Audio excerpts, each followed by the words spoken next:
हा रामेश्वर ईश्वर मामा गाव तालुका जिल्हा कोणतं रोप लाय नाही रोप सिक्कीम जिल्हा. ही लागवडीची तारीख याची 18 मेला लागवड झाली. आज साधारण आजची 15 तारीख आहे, 15 जून, म्हणजे लगभग 1 महिना व्हायला बऱ्याच वेळ आहे. पण तरी मी लगभग एका झाडाने 5 पानं काढून टाकलेली. ही 5वं पानं ही केळी एकदम व्यवस्थित चालत असते. दुसरी गोष्ट की मेच्या 18 तारखेला केळी लावल्यानंतर ऊन भयंकर तापतं. आजपर्यंत मी गेल्या कालच्या दिवसापर्यंत मी ऊन टाईट होतं बरं. या टायमाला आपण उभे राहू शकत नव्हते, पाय शकत होते, बरोबर. पण तुम्ही सण वगैरे सगळ्या गोष्टी व्यवस्थित लावलेल्या होत्या. आता तुम्ही मला एक प्रश्न विचारला आता जस्ट की केळी लागवड करत असताना लागवड कशी झाली. तर चांगली बेस्ट मधली बेस्ट जी आजपर्यंत फंडामेंटल्स आहे, जो मेथड्स आहे, तो त्याच्यामुळे शेतकऱ्यांना चांगले 2 पैसे त्यांच्या खिशामध्ये येत आहे. आता मला सांगा, तुम्ही आजच्या 10 दिवसापर्यंत भाव चांगले होते, आज केळी घ्यायला कोणी येत नाही तुमच्या शेतामध्ये. रियालिटी आहे ना आजची. तर केळीमध्ये भाव पडत का काहीही हो, व्यापारी बांधापर्यंत आला पाहिजे, बरोबर आहे की नाही. 9 रुपये भाव उद्या, पण त्याने सांगितलं पाहिजे की भाऊ उद्याच्या दिवशी गाडी तुझ्याकडे येते. आज तुम्हाला विनवणी करावी लागते त्याच्यावर की यार केळी घ्यायला ये. म्हणजे ज्यावेळेस भाव चांगले असतात त्यावेळेस आपल्याकडे ते येऊन घेऊन जातात, पण ज्यावेळेस भाव खाली पडतात त्यावेळेस आपल्या केळीला कोणी घेत. मग असं का? तर त्या टायमाला होतं काय की सर्वात महत्वाची गोष्ट की लागवडीच्या पद्धती चेंज करा. आता एवढा मोठा रकबा आज तुमचं पिंपरी जैनपूर झालं, तुमचं ह्या आजूबाजूचे जेवढे बी गावं आहेत, तुमचा केळीचा चांगला रकबा वाढलेला आहे. मग तुम्ही सगळे शेतकरी एकत्र येत आहे. मग सगळे शेतकरी एकत्र आल्यानंतर तुम्ही लागवडीच्या ज्या पद्धती आहेत, ज्या एक्सपोर्ट गाईडलाईन आहेत, जे लोक खरोखर मार्केटमधनं केळी ही बाहेर विदेशात पाठवत आहे, किंवा आपली केळी जम्मू काश्मीर तरी जायला पाहिजे. तुमच्या भागातली सगळी केळी, हा जेवढा पट्टा आहे इथून संग्रामपूर जळगाव जामोदपासून पूर्ण एवढ्या अंजनगाव सुरतेपर्यंत सगळी केळी फक्त तुमचं ओडिशा आणि छत्तीसगड खातं, बरोबर. कॅरेटच्या गाड्या चालतात. तुमच्याकडे दिल्लीची गाडी बी लागत नाही बाहेर, पंजाची गाडी, बरोबर. तर बॉक्स तर सोडूनच द्या. पण ज्या दिवशी तुमच्या ह्या शेतांमध्ये बाणांवरती तुमच्या जर बॉक्सच्या गाड्या लागून गेल्या, आता बॉक्स म्हटल्यानंतर हा फक्त विदेशातच नाही जात, तो जम्मू काश्मीरला सुद्धा जातो. आणि एक सांगतो, जम्मू काश्मीर, पंजाब, अमृतसर हे जे राज्य आहेत, इथं क्वालिटी कर्कस केळी लागते. एक्सपोर्टपेक्षा जास्त रेट देतात, एक्सपोर्टपेक्षा जास्त रेट देतात. पण त्यांना केळं तसं पाहिजे, बरोबर. आता आपल्याकडे तुम्ही प्रॅक्टिस चांगल्या करतायत, तुम्ही रिपेअर होतायत, तुम्ही ग्राफ पण मोठा ठेवलेला आहे, सगळ्या गोष्टी आहेत. पण केळीला जर प्रायमरी जर सगळ्यात महत्त्वाचं म्हटलं तर लँड प्रिपरेशन सांगण्याची गरज नाही आता तुम्हाला. म्हणजे नागरती कशी करायला पाहिजे, वखर कसा हाकलायला पाहिजे, त्या गोष्टी तुम्ही बऱ्यापैकी, आपण शेतकरी आहेत आपल्याला कळतात त्या गोष्टी. पण केळी लागवड करत असताना आपल्याला जर चांगली केळी काढायची आहे तर सगळ्यात महत्त्वाची गोष्ट की आपण कोणत्या वेळेला केळी लागवड करतो आहे आणि आपली केळी कोणत्या वेळेला कटिंगला येईल हे महत्त्वाचं आहे. आता जसं तुमच्या मेच्या लागवडी आहेत, मे म्हणजे हे आघात केळी म्हणतो आपण, बरोबर. ही केळी, मेची केळी आपल्या पुढच्या फेब्रुवारी मार्चपासून कटिंगला येऊन जाते. म्हणजे तुम्ही केळी लावतायत जी नवरात्री येते, चैताची नवमी जिला म्हणतो आपण, महाशिवरात्री जी येते, त्याच्यामध्ये थोडासा भाव असतो 15-20 दिवस, 1 महिन्याचा, त्याच्यामध्ये आपली केळी कटिंग झाली पाहिजे. हे तुमचे मच वेट, म्हणजे तुम्ही नियोजन करून केळी लावताय, बरोबर. मग ते नियोजन करून जर केळी तुम्ही लावताय तर मग त्यावेळेस तशी केळी बी आली पाहिजे. मग त्याच्यासाठी काय केलं गेलं पाहिजे, तर केळी लागवड करत असताना तुम्हाला केळीचा कंद हा ट्यूबर क्रॉप जो असतो, त्याला चारी बाजूने मुळा असतात. चारी बाजूने मुळा जर असतात तर एका साईडने जर पाणी देताय तुम्ही, तर त्यावेळेस कुठे ना कुठे एका बाजूने त्याला अन्नद्रव्य हे कमी पडतं. हे म्हणजे काळ्या दगडावरची रेष आहे. खिशात पैसे नाही, बाकीच्या गोष्टी आहेत आणि बाकी सगळ्या गोष्टी आहेत, तर मग पहिल्यांदा तुम्ही केळी लागवडी करायच्या आहेत तर तुम्ही कंदवरती जा. रोपं 15, 18, 20 रुपयाची घेऊ नका, स्पष्ट मत आहे. जरी मी टिश्यू कल्चरचं काम करत असलं तरी सुद्धा कंदवरती काम करा, 2 पैसे खिशामध्ये घ्या, त्याची प्रॅक्टिस व्यवस्थित करा, शिकल्यानंतर मग रोपांवरती जा, बरोबर आहे की नाही. म्हणजे काय होईल, तुम्हाला केळीतलं सगळ्या गोष्टी लक्षात येऊन जातील की नेमकं याला काय पाहिजे. मग रोपं लागवड करत असताना मग रोपासाठी काय पाहिजे, कारण कंद आणि रोपांमध्ये जमीन आसमानचा फरक आहे. कंद लावल्यानंतर 1 महिना त्याला काही नाही केलं तुम्ही, नुसतं पाणी जरी दिलं तरी तो त्याचा शेंबा काढून टाकतो, कारण त्याच्याजवळ ट्यूबर असतो, त्याच्याजवळ बाजूच्या शेतातनं आणलेलं स्टोरेज असतं. इथं तसं नसतं, याला फक्त हरभऱ्याच्या दाण्या एवढं खाली स्टोरेज आलेलं असतं, ते आपण डेव्हलपमेंट करतो. म्हणून टिश्यू कल्चर रोपांमध्ये तुम्ही 35 किलोचा घड काढू शकतात ना, 50 किलोचा घड काढू शकतात, पण कंदमध्ये तेवढाच एफर्ट लावून सगळ्या गोष्टी करून तो जो DNA घेऊन आलाय तेवढाच तुम्ही काढू शकता. म्हणजे चांगल्या रातचा मडा जर असला तिथं 30-35च्या, तर फार फार तर तिथपर्यंत तुम्ही जाऊ शकता, कारण तो तिथून जोईनच तेवढा आलेला आहे. हा छोटा आरो जर घेऊन आले तुम्ही, जो 3rd जनरेशनचा आहे, त्याला तुम्ही पाहिजे तेवढं येईल काढू शकतात, पण त्याला जर्मिनेशन व्हायला वेळ. तर केळी लागवडीसाठी बेड हा तुमचा सिंगल बेड असला पाहिजे झोपल्यासारखा, आणि डबल बेड असला पाहिजे, म्हणजे केळीमध्ये तुम्हाला अजून चांगलं उत्पादन येईल. दुसरी गोष्ट, त्याच्या लागणाऱ्या ज्या ड्रेंचिंग आहेत 5-5 दिवसानंतरच्या केळी लागवडीला, त्या सक्षम असल्या पाहिजे, म्हणजे त्याचा DNAच तिथं प्रस्थापित झाला पाहिजे. नाही तर मी सांगतोय कॅल्शियम नायट्रेट, दुसरा सांगतोय की नाही याला जे 24-24-0 द्या, तर ते आपल्या लक्षात आलं पाहिजे की नेमकं हेच ह्या वेळेला का दिलं गेलं पाहिजे, त्याचं रिझन आलं पाहिजे. जसं मी तुम्हाला सांगितलं की तिसरी ड्रेंचिंग 12-61-0 घ्या, त्याच्यासोबत ब्लू कॉपर घ्या, 0050 घ्या 1 किलो. तर हे कशासाठी सांगताय साहेब तुम्ही, याचं तिसऱ्या म्हणजे 15व्या दिवशी याचं काय काम आहे, बरोबर आहे की नाही?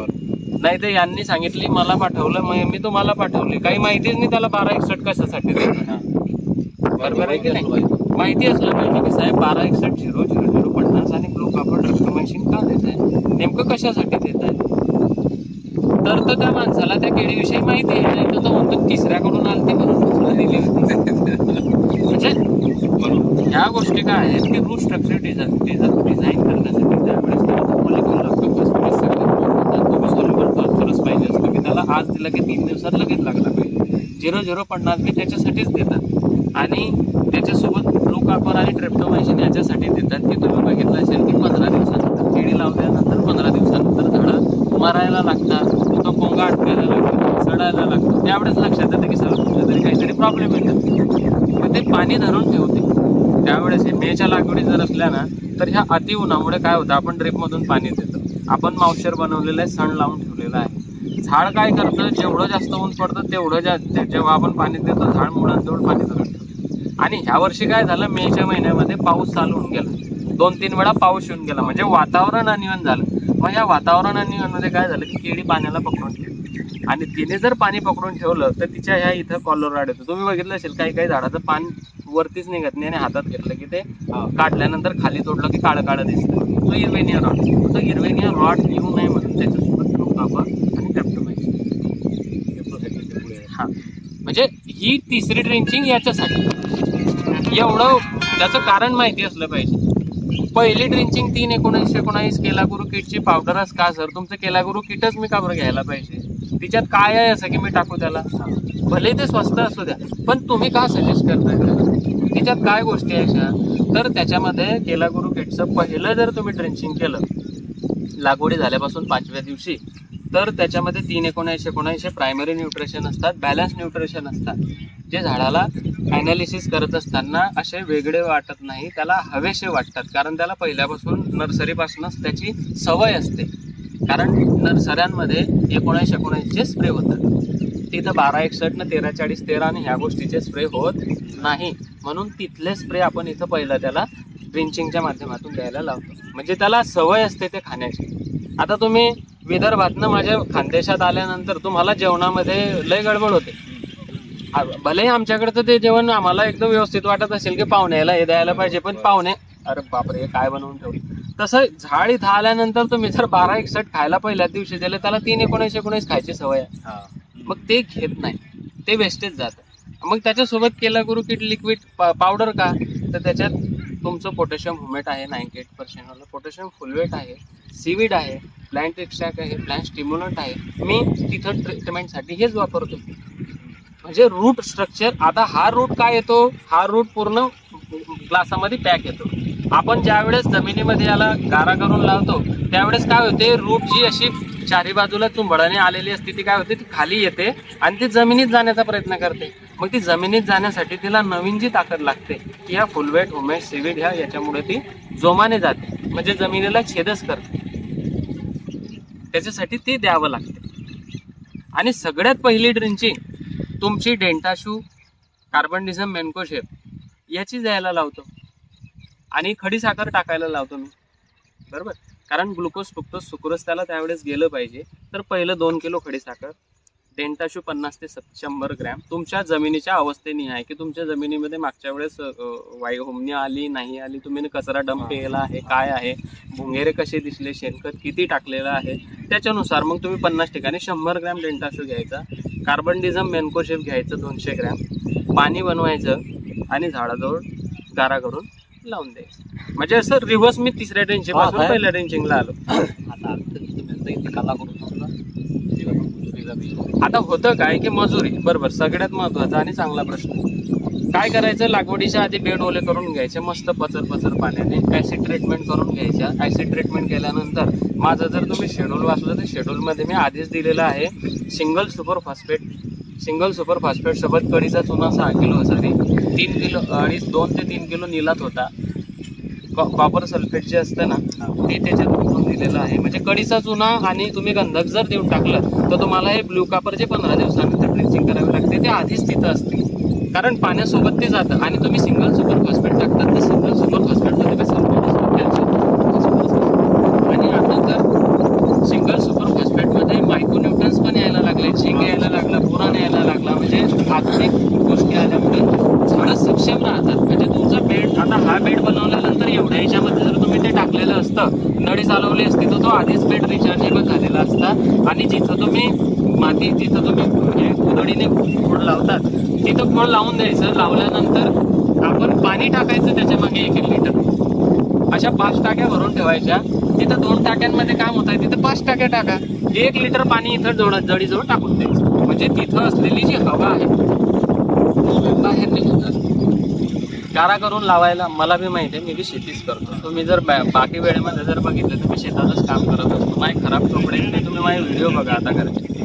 शेती केल्यानंतरच कळतं की काय आहे, नाही तर नुसत्या मोबाईलवरती व्हिडिओ बनवणे आणि स्टेजवरती उभं करणे. भाऊ पाठीवरती पंप घेऊन जॉब मारावं लागतं दिवसभर, त्यावेळेस समजतं की संध्याकाळी काय आलं आहे, बरोबर. तर त्या गोष्टी लक्षात येतात. म्हणजे तुम्हाला एअर जर काढायची असली तर त्याला 1-1 लिटर पाणी तुम्ही डव्याने देऊ शकता, पाणी टाकून द्या, काही प्रॉब्लेम नाही आहे. मेन महत्वाची गोष्ट काय आहे, आता मला सांगा, सगळे सांगतात की बुवा गारा करूनच लावायचं, त्याच्या मागचं रिझन काय आहे? कोणी विचारलं का की साहेब गाराच का बरं करायला पाहिजे?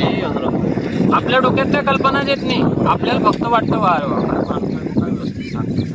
अगं गारा करायला इथं नाऱ्या माणूस भेटत नाही. तो नेमका गारा करावा का लागतो गारा, त्याचं माहिती असणे महत्वाचे आहे. तर गारा याच्यासाठी करावा लागतो कारण गारा ज्यावेळेस आपण करतो त्यावेळेस तिच्यामधला ऑक्सिजन जो असतो तो बाहेर निघून गेलेला असतो. दुसरं, गारा केल्यानंतर होतं काय, आपला पूल एवढा येतो, कोणाचा एवढा येतो, तो गारा केल्यानंतर गारा केला की त्यात ठेवलं की तो गारा चारी बाजूला लागला की काय होतं, थोड्या वेळानं हवा चालते. हवेमुळे काय होतं, तो गारा टाईट होतो. तुम्ही बघितलं असेल, जेवढा गारा केलेला आहे तेवढे त्याच्या, जेवढा गारा आहे तेवढा त्याच्यानंतर त्याच्या आजूबाजूला काय पडते, तडा पडते. तर तो गारा काय करतो, त्या पोलला चिपकून जातो, बरोबर, हवा जाऊ देत नाही. दुसरी गोष्ट, त्या पोलला त्याने पकडून ठेवल्यानंतर मुळी केव्हाही उष्ण भागामध्येच येते. जिथं उष्णता असते थोडीफार त्या ठिकाणीच मुळी येते. नाही तर तुम्ही झाडाला त्या पोलला असा काढून झाडाला लटकवून ठेवा, त्याला मुळीच येणार नाही, झाड सुकून जाईल. त्याला भलेही तुम्ही ठिबकची नळी लावून ठेवा, पण मुळीला हवा लागली म्हणजे मुळी साल करत नाही. म्हणून तुम्ही बेडच्या बाहेर मुळे आल्यानंतर तिथंच टर्मिन होऊन जातात. मुळी जमिनीच्या आतच जाते, समोर मुळी कधीही वाढत नाही. म्हणून गारा करून त्याच्यासाठी लावतात की त्याला मुळी पटकन 4थ्या दिवशी पान दिसते. पण आज रोजी आपल्याकडे तसे मजूर भेटत नाही. मग केळी लागवड झाल्यानंतर तुम्ही लगेच त्याच्या मागे जर का पाणी लावलं, पाणी लावल्यानंतर जर त्याला 1-1 लिटर पाणी दिलं, आता आमच्याकडे करतात काय, मी सावदा आधुनिक फार्मर आहे तिकडे, पण सगळे ऐकत नाही. पोटावर मोजणे एवढे आहे तिकडे, बरोबर, असं जास्त मोठे आहे काय करून उपयोग नाही. आले की सगळ्यांना सगळं लक्षात येतं. ट्रॅक्टरचा हे आणतात 4000 लिटरचं ते टँकर, तिच्यात दवाई टाकू देत नाही टँकरवाला. पण ते काय करतात, त्याला नळ्या लावतात. ते नळी घेऊन आलं की 150-200 मीटरची नळी लावतात. प्रत्येक झाडाजवळ 1 लिटर 1 लिटर 1 लिटर म्हणजे त्याची एअर गॅप ते काढून टाकतात. ते झाडं पटकन पेटून उठतात. बरोबर, सटकन बिलकुल त्याला. आणि नंतर काय करतात काही पुढे एक डब्याने ड्रिंचिंग करतो, कारण ही माती ढिली झालेली असते. तो ड्रिंचिंग करतो, मागून तो पाणी टाकत जातो त्याच्यावरती. म्हणजे ते एका दिवसात तो काम करून टाकतो. म्हणजे ड्रिंचिंग बी झाली तुमची आणि तिथं एअर गॅप पण. तुम्ही त्याच्यानंतर गेले ना, तो तिथं बी तो गाराज बनून जातो. आता वरून झडी चालू आहे, मग काहीच प्रॉब्लेम नाही. मग तर काही वरतून जर झडी चालू आहे तर गारा करण्याचं एक कारण काय सांगितलं. सगळ्यात महत्वाची गोष्ट काय की तुमच्या झाडाच्या मुळीजवळ हवा गेली नको पाहिजे. जर आता केळी लावताय आणि 3 वाजेला दर पाऊस पडतोय असंही ते पूर्ण कॉम्पॅक्टच होणार आहे. तुम्ही बघितलं असेल, पाऊस पडल्यानंतर पापडी निर्माण होते. आता ही खाली कॉम्पॅक्ट झाली जमीन. तिथं मुळीला हवा लागायला नको म्हणून गारा करून केळी लागवड करायची. गारा करून चालू बरसात मध्ये काम नाही म्हणतात ना ते. चालू बरसातमध्ये कोणत्याही प्रकारचे हे असे कारनामे करायची काही गरज नाही. औषधचे काम नाही म्हणतात ना ते. चालू बरसातमध्ये काम नाही. औषधचं काम याच्यासाठी पडतं की हुमणी अळी काय करते, काय होते, हा जो मीडिया असतो ह्या हिच्यामध्ये पिटमॉस असतं. ते पिटमॉस त्याचा स्मेल जातो आतमध्ये जमिनीत गेल्यानंतर. मग हुमणी हे खालून त्याच्या जवळ येते, त्याला कुरतडून टाकते. म्हणून मग डेंटाशो. आता माझ्या माहितीनुसार डेंटाशो 100 ग्रॅम डेंटाशो 1200 रुपयाचा आहे. तर तो टाकायला नको पाहिजे. पण शेतकऱ्यांजवळ आपल्याला कसं असते ना, तहान लागली म्हणजे आपण विहीर खोदायला लागतो. प्री प्लॅनिंग पाहिजे शेतकऱ्याचं. जैविक मध्ये मेटारायझिन आणि सप्लाय मिळतं. मेटारायझिन आणि सप्लाय ऍक्च्युअल होतं काय, डेंटाशो 20 दिवस काम करतो. मेटारायझिन आणि सप्लाय त्याच्या लाईफ सायकल पर्यंत काम करतो. जिवंत जीवाणू आहेत आपल्याला माहितीच नाही. एक प्रकारचे सुरक्षा रक्षक आहे. ज्याही टायमाला अळी त्या ठिकाणी येईल तुमची, त्या टायमाला त्याला डायरेक्ट मारून टाक. पण आपण तिला कधी मल्टिप्लिकेशन केलं. मेटारायझिन आणि सप्लाय मिळतो मार्केटला. जैविक प्रोडक्ट आहे. बिव्हेरिया बेशियाना मिळतो, जी अडीच कटवर्म येऊ देणार नाही. तुम्हाला युरियाचा साप घ्यायची गरज नाही. तुम्ही ट्रायको आणि शूटर जर का चांगलं टाकलं, ट्रायकोडर्मा, अर्जेनियम आणि व्हिरेडियम, त्याच्यानंतर सुडोनोमास फ्लोरेन्सिस. मागच्या वर्षी लोकांनी करपा सिगाटोकासाठी सगळ्यात जास्त ट्रायको आणि सुडोन विकलं प्रोडक्टच्या माध्यमातून. आपल्याला काय आहे ना, रिझल्ट आले म्हणजे माणूस तिकडे पडतो. काय टाकता येते त्या बाटलीमध्ये त्याला काही घेणं देणं नाहीये. फक्त त्या पिवळ्या कलरची बाटली आणली होती आणि त्याच्यावर नाग होता, तेच बाटली द्या. त्याच्यात काय कंटेन आहे तेच तुम्हाला माहिती नाही. तर ते कंटेन वाचा कमीत कमी. आणि ते कंटेन वाचल्यानंतर नेमकं हे काय आहे, त्याचं CFA काउंट काय आहे, हे कशामध्ये मल्टिप्लिकेशन होतं, का ताकात होतं, का अंड्यामध्ये होतं, का दुधामध्ये होतं, याचं 1 लिटरचं का 10 लिटर बनतं, का 100 लिटर बनतं. ह्या गोष्टी आपण नॉलेज घेतलं पाहिजे. आता नॉलेज बी काय घेसान, जो येतो तो आपली टपरी वाजवून जातो. तो म्हणतो माझ्यापेक्षा दुसऱ्याला कोणाला ज्ञानच नाही, मी सांगतो तेवढंच ऐका. बरोबर. तर आपण शेतकरी आहे, तर आपल्याला लक्षात आलं पाहिजे आपल्याला अशा प्रकारचं रोप लावल्यानंतर आपल्याला असे प्रॉब्लेम येतील. मग ते कसे सॉल्व्ह होतील, मग त्या काय. मग मी सांगतो दादा, 1 एकर केळी निंदायला आमच्या इथं 30-30 हजार रुपये खर्च येतो नुसत्या निंदायला. तण देई धन काही देत नाही. ते माणसाचे टोपले विचारायचं. आणि बाई कामाला आली ना की बाजाराच्या दिवशी दाराशी येऊन बसतात ते. त्यांना तुमच्या केळी कवाळ घड लागेल ना, तो इकला नाही, त्याच्याशी काही घेत नाही त्यांना. त्यांचं बी तसं आहे बिचाऱ्यांचं. ते आपल्याकडे कामाला येतील, बाजाराच्या दिवशी पैसे भेटले तर त्याच्या घरात येईल. कारण मी मजुराचाच मुलगा आहे, आम्ही कुठं तसेच झालं. पण आपण लिमिटेड खर्च कसा याच्यावरती जर काम केलं तर मग बेस्ट आपण उत्पादन. रेट आपल्या हातामध्ये नाही, ते 18चे भेटतात का 8चे भेटतात आपल्या हातात. पण आपण 10 रुपयाचे रेट मिनिमम आपल्या हातामध्ये जर भेटले तर केळीमधून एका एकरातून आपल्या हातामध्ये 1-1.5 लाख रुपये कसे येतील. कापसात तर आपण आज झिरो झालेलं आहे, पण कमीत कमी 1-1.5 लाख रुपये आपला खर्च वजा करून आपल्या हातात कसे राहतील. मग 3 एकर केळी लावले तर 3-4 लाख रुपये खिशात राहिले तर मग मी केळी करतो. नाही तर मग काय उपयोग आहे केळी करून. वारा वादळ जर अचानक येऊन गेला तर माझ्यासोबत काय होईल, मी त्यावेळेस टिकू शकतो का. कारण वारा वादळ असं एक की तो छाती म्हणजे माणसाला अटॅक याचे काम आहे. तर त्यावेळेस मी काय नियोजन करायला पाहिजे, मी त्याच्यासाठी मी कसा तत्पर उभा राहू शकतो. मग त्यावेळेस जर काही गोष्टी घडल्या, कसा आपण भविष्याचा विचार करून जर का काम केले तर आपण वर्तमान काळामध्ये चांगलं आयुष्य जगू शकतो. नाही तर मग होईल ते पाहून घेऊ, जमणार नाही मग ते गडबड काम होते. कारण आपण ही केळीला घड येऊन सण विकण्यासाठीच आपण त्याला लावलेलं आहे. पाहू, मग नाही तर मग कशाला आपण आपलं आयुष्य जगलं नसतं ना. म्हणून केळीमध्ये लागवडी करत असताना सिंगल बेड, डबल लॅटरल व्यवस्थितरित्या काम करायचं. त्याला काय असतं, आज आधुनिक तंत्रज्ञानामध्ये आपण चाललोय. जे लोक खरोखर पैसे कमवत आहेत, ज्यांच्या खिशामध्ये खरोखर पैसे जात आहेत, त्या लोकांचं कुठेतरी, मग मी म्हणतो की तुम्ही 3 एकर केळी करताय तर त्यातली 1 एकर केळी तशी करा, 2 एकर तुम्ही जसं पाहिजे तसं करा. मग आपल्याला लक्षात येईल की ह्या 1 एकरामध्ये काय फरक पडला आणि ह्या 2 एकरामध्ये काय फरक पडला. बरोबर आहे की नाही. आपण जर एक्सपोर्ट गाईडलाईनची सगळी लाईन आपण जर गाईडलाईन फॉलो केली तर ह्या डबल लॅटरलमध्ये, ह्या सिंगल बेडमध्ये आपल्याला किती खर्च गेला आणि ह्या पॅटर्न्समध्ये काय खर्च आला तेव्हा आपल्या लक्षात येईल. मग आपण कोणत्या रस्त्यावरती चाललं गेलं पाहिजे, ह्या गोष्टी आपल्या लक्षात आल्या पाहिजे. तर कोणतंही खत किंवा काहीही टाकत असताना कोणत्याही कंपनीचा माणूस आला तर त्याला विचारून घ्यायचं की बाबा याला 50व्या दिवशी जर तो 44 फॉस्फरिक ॲसिड पोटॅश जर सांगतो आहे तर 50व्या दिवशी नेमकं केळीचं काय कार्य चालू असतं ते मला थोडंसं सांग. 50व्या दिवशी केळीचं काय कार्य चालू असतं, कितवं पान चालू असतं, मग त्या पानासाठी त्याची आवश्यकता असते का. जर 100व्या दिवशी तुम्हाला हे सांगतो आहे तर याचं यावेळेसचं कार्य काय होईल आपण शिकतो आहे.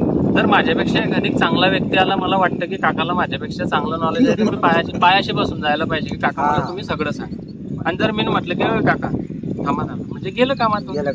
कारण मी जर का जुने अनुभव ऐकून घ्यायला तयार नाही, ज्यांनी त्यांची सफेदी घालवली, मला येतं कधी तिच्यातून 10 गोष्टी शिकायला भेटणार आहे, मी त्याला इम्प्रूव्हमेंट करून सण करू शकतो. तर त्या गोष्टी ऐकून घ्यायला पाहिजे प्रत्येकाचं.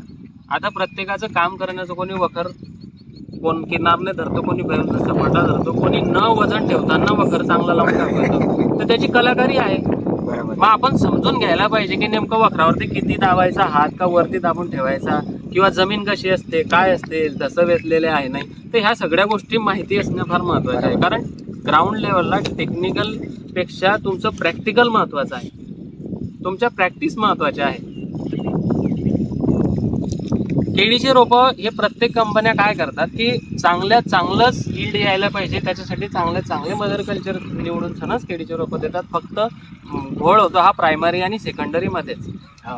जर त्यांच्याकडून चुकीने पाणी इकडे तिकडे दिलं गेलं, मीडिया व्यवस्थित ठेवला गेला नाही, रोपं छोटेच राहून जातात, पिवळे येतात, पानं वेगळे वाकडे येतात, मग त्यावेळेस तो फंडा आहे, तो तेवढा 45 ते 50 दिवसाचा हार्डनिंग जो टायमिंग असतो. याच्यात काय होते, काही झालेलं 10, 15 पानं एकट्ठा. अच्छा, म्हणजे लहान अवस्थेत मोठ्या अवस्थेत 8 महिने झाल्याच्या नंतर तसं झाड दाखवावं लागेल. म्हणजे असं कसं आहे, नुसता गेस करून सण नाही सांगू शकत. नाही बरोबर नाही, तेच आहे. पण ते कसं आहे साहेब, ते जसं पर्णगुच्छ कसं आहे ते, मग ते झाड फुटून जाते. हा प्रॉब्लेम फुटीत खूप येते. बरं आमच्या याच्यात आता 4-5 झाड आहे, त्याला खळही पडला, त्याच्यातून इतका झाड 2 किलो जाय की 1 किलो जाय, मोठा सारखे केळ आहे. ते झाड जर का एखाद्या टायमाला थांबून गेलेलं असलं, आता हे झाडं थांबतात केव्हा, अति थंडी झाली, अति पाऊस झाला आणि अति गरमी जर झाली तर त्यावेळेस झाडं थांबतात, ते शॉकमध्ये जातात, गर्दनमध्ये शॉक थांबतात ते. आणि ज्या वेळेस तुमची निशोड होते त्या टायमाला एक तर वरतून न येताना डायरेक्ट पोट फाडून सण बाहेर येतात, असे बी झाडं असतात. तर ते थांबलेले झाडं असतात, किंवा लहान अवस्थेमध्ये असताना अशा कंडिशनमध्ये मग ते आपण बघून सर सांगू शकतो की जर नेमकं गेले आपण जागेवरती की ते लक्षात येते. काही ठिकाणी निशोड झाल्यानंतर दंडा खाली सटकन पडून येतो, ते बी एक वेगळे कारण आहेत. तर ह्या गोष्टी आपल्या लक्षात आल्या पाहिजे. मेन काय सांगतो मी की होतं काय, मी एक सांगतो तुम्हाला, शेतकरी कशामुळे मागे पडला आहे किंवा शेतकरी प्रत्येक वर्षी बियाणं का चेंज करतो आहे, तर शेतकऱ्याने स्वतः रिप्लेस व्हायला पाहिजे. आपण लागवड करत असलेल्या प्रत्येक पिकाबद्दल आपल्याला बारीकीतलं बारीक म्हणजे त्याचं नॉलेज असणं फार महत्त्वाचं आहे. ते केळी असू द्या, तो कापूस असू द्या, तो सोयाबीन असू द्या, तो कोणत्याही प्रकारचे पिकं असू द्या, आपल्याला त्याच्यातलं बारीक नॉलेज महत्त्वाचं आहे. दुसरी गोष्ट, आपल्या घरामध्ये जे जुने फळं आहेत त्यांना त्यांचे अनुभव विचारून घ्या. आता होतं काय, काका म्हणतात की आमच्या टायमाला असं होतं.